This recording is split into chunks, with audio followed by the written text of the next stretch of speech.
some misunderstanding. Please. That was a scene from Miral, the new film about a young Palestinian girl growing up in an orphanage in East Jerusalem, confronting the everyday challenges of occupation and war. The film is based on the autobiographical novel by award-winning author and journalist Rula Jebreal, who also wrote the screenplay. Joining us now is Rula, along with the film's director, Julian Schnabel. Welcome to you both. Thank you. Julian, we had Harvey Weinstein in a couple weeks ago, and he was raving about this film. In fact, that's all I wanted to talk about. Tell us about it. Well, I'm glad that Harvey's so enthusiastic. It's important. It's one of those people, when they believe in something and they're brave enough to fight for it, it's very helpful to a filmmaker. Well, when I read Rula's book, which was in 2007, I felt that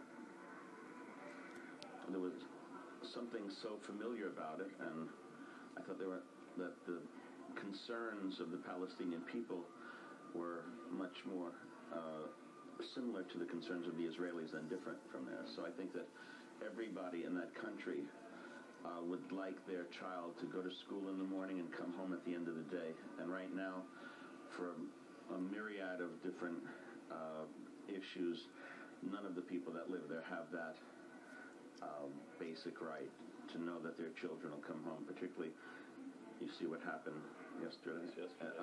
It goes on, and this violence has to stop.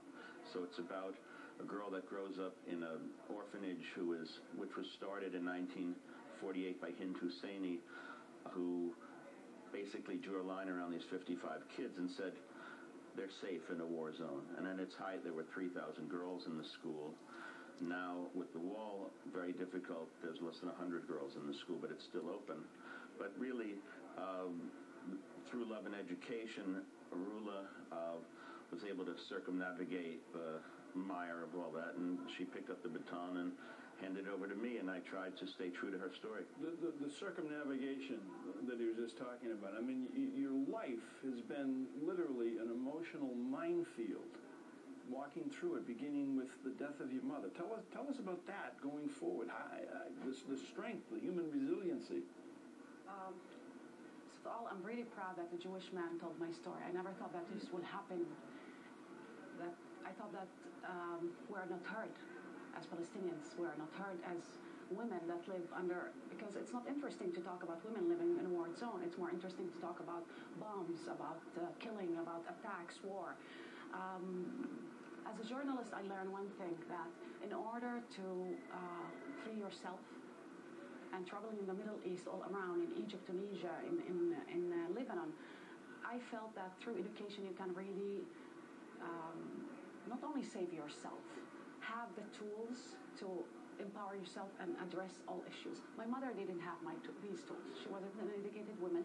She was raped by her stepfather, and she committed suicide. One of the attacks that we received lately, a guy called my mother a prostitute only here in New York, just in an attempt to undermine the story, and not only politically, just not to listen to that side of the story, try to shy away from it, or even not only question it, not consider us as humans. Try always to push people away from hearing the other side of the story. How can we ever have peace in the Middle East one day if you don't hear both sides of the stories, and if you don't really embrace those sides and put them together? How do you deal with what has to be, for lack of a better phrase, the resentment factor? I mean, the forgotten people, largely ignored by the world around That's one of the things that really pushed me to writing. When I was 5, I arrived to the orphanage at the age of 5. My sister was 4. She was crying the whole time. She wanted to go home. In that moment, I became her mother, and I started telling her stories. My way to survive what happened to me as a tragedy, abandonment, my mother killing herself, was to read more. By reading more, open my mind and make me become a critical thinker. Wherever I go in the Middle East as a journalist, I always covered stories that were not told by the media, because I wanted these people to have a little bit of justice by telling their stories and bring their story to the mainstream audience, to the big screen or to the small screen. You not only give them justice, you bring awareness, and in that that way, they feel that they have to do something about it themselves. Look what happened in the whole Middle East, Egypt, Tunisia, even Libya in some kind of way. You have people for the first time saying, you know what? We don't want this anymore. We want democracy. We want freedom. And we want this in a non-violent, democratic way. If you don't hear these people, nothing will change. In my country, we are all losers today. All losers. Because there's less education and unfortunately less stability and security. Only by building a bridge. Through this movie, you build a bridge. You start not only creating awareness, bring a simple story to the people where it can open their hearts and minds.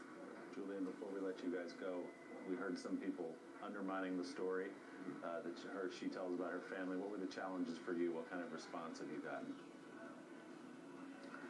Well, first of all, my biggest challenge is to make a movie.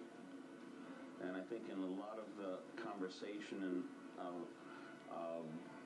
the political conversation around it, the thing is, if you care about the characters in the movie, then you can feel empathy for them. Now, if that's a problem, feeling empathy for Palestinian people, that I don't think that should be an issue, but somehow it seems to be illegal to have empathy for these people. I was touched by all the relationships that she described in the book. I wondered, could I make a movie that was educational and poetic at the same time? Have you ever seen any of my other films? Mm-hmm. So obviously it's a film like one of my other films. Hopefully it's in the first person, it's physical. I wanted to tell the story through the eyes of a 16-year-old Palestinian girl. I hadn't done that before. And I needed to go to Israel to do it. So I shot the film in Israel and in Palestine with Palestinians and Israelis.